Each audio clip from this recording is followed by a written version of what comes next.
Israel putting its forces on high alert Saturday night, shutting down its airspace as Iran launched dozens of drones and missiles toward the country. The attack retaliation for a strike on Iran's consulate earlier this month that killed 2 top Iranian generals. Iran blames Israel for that strike, though the Israelis haven't taken responsibility.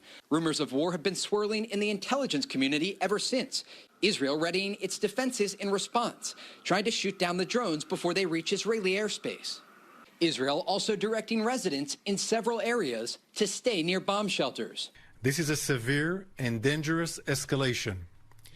Our defensive and offensive capabilities are at the highest level of readiness. A post on X by the Iranian government through their permanent mission to the UN said the attack can be, quote, deemed concluded, and warned the U.S. against getting involved. Though U.S. military officials tell Fox they have already shot down at least 1 Iranian drone.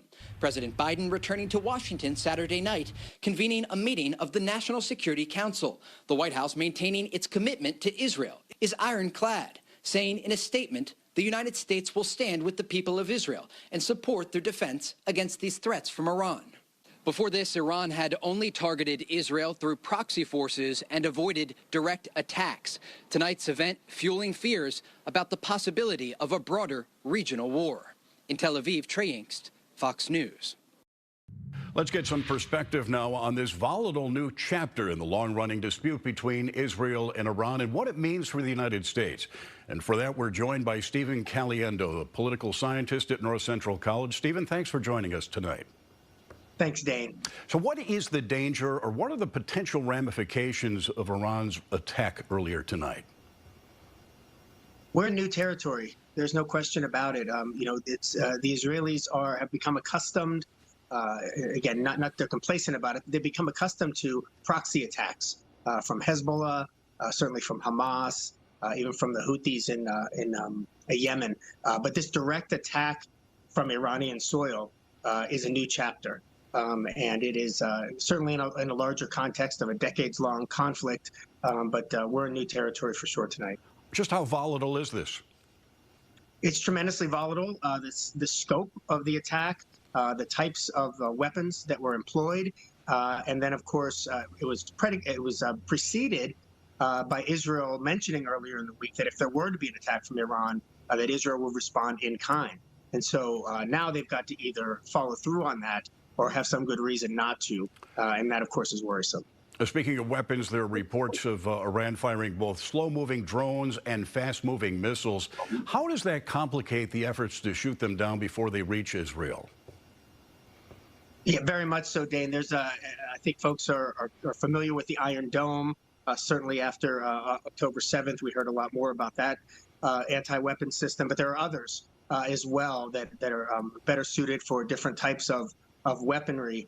And so the complication is that all of this has to be coordinated at once. So there's planes in the air that they're trying to intercept and shoot down missiles or drone strikes, and then of course there's the ground weaponry too, not only from Israel but by its allies, by the United States, we have boats in the waters just off seas. President Biden, of course, involved in some high-level meetings tonight. What can President Biden and the State Department do to try to defuse this situation before it turns into a full-scale war? Dane, your framing is exactly right. The diffusing of situation. Certainly the Americans don't want to be dragged into a specific conflict, and certainly not boots on the ground, but even airstrikes over Iran. It's a much different situation than what we've been helping with respect to fighting against Hamas. I think de-escalation has got to be the key. Again, I think the Israelis are in a little bit of a tough situation because they promised that there would be retaliation if such a strike occurred, and now that it has, the IDF spokesperson came out earlier this evening and said, there's going to be there'll be a response. And so I think we think about the Cuban Missile Crisis, for instance, in 1962. These moments where a leader can make a decision to either move forward and escalate and respond, or to pull back and try to negotiate. But it's going to be very difficult, and again, in the larger context of this decades-long conflict. It is a watershed moment. Professor Caliendo, thank you for joining us tonight. It's great to be with you.